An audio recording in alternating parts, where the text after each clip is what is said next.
Hello everyone, Sunset2, welcome to another mod overview, this time on Parry, a fabric mod that simply re-adds the sword blocking from before 1.9. You obviously can use the config file if you want to change the damage modifiers as well as multipliers for what sort of things happen with different swords. So for the example here, obviously, you've got it so that the player should take 60% of the inflicted damage when parrying. It also includes two exceptions. So iron swords will instead allow the player to inflict 250 damage, and gold swords will allow 1000. So the higher the number, the more damage inflicted, I assume, on the player when they're parrying, or it's deflecting, but obviously it does say inflict, so I'm assuming you'll take more damage or not, depending on what you're using. So yeah, we'll just go with the mod by default though, and just see what we're capable of.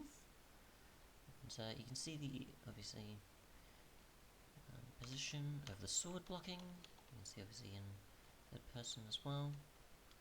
I'm not actually able to block it that much though, so yeah.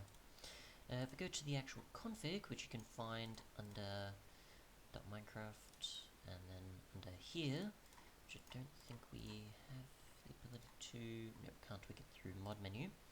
You can obviously tweak the multiplier and the overrides. So inside these brackets, you put the example in here, or just whichever you want to inside. So we'll just put this, here we go, that's what I want, the curly brackets inside. So we want this, for example, here. We'll just save that, and we'll just say, for example, go reload, and we'll wait for that to do its thing, and we'll get another sword.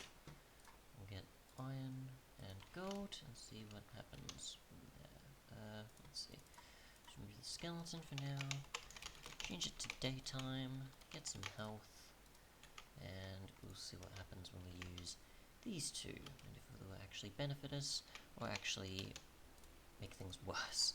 So yeah, we'll actually change it to night actually, because we might need to make the skeleton live a bit longer.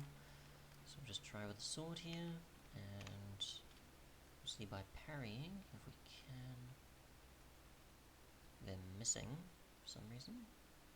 There we go. So not much there. Okay, so we'll try with a gold sword.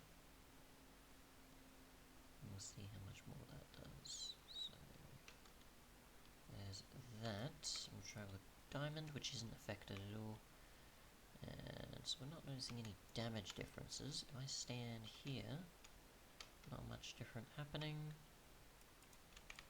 So I'm not too sure on that. Again, from what I remember, it was very difficult to actually pull off parrying, from my experience. Probably not so much for others, but you can tweak multiplier aspects if you want, and to include others. As long as they're inside the brackets here, you shouldn't have too much of a problem. So if we wanted to include, say, diamond swords, we would go this item, the item itself, say a netherite, diamond, or otherwise. Put our underscore there, our comma. I think the space is probably needed, but just for the sake of it being cleaner, we'll leave it in. And yeah, and obviously this being shifted to the side also makes it cleaner. We don't probably have to have it that way. Let's say we go with 100, and then we've now closed it off like so. So that's all you really need to do for that. To apply it, either it's that me reloading it isn't going to work, and that I actually need to relaunch the game, which might be the case, but we'll find out and see if anything changes here with this diamond sword. Probably not. I can never, unless I have to, like, do that, I guess? Like, move the sword? And I'm pretty sure it was just holding it like a shield. Not too sure, honestly. Unless there is more damage that we're getting. Maybe not. I don't know. Either way, thanks so much for watching, and goodbye.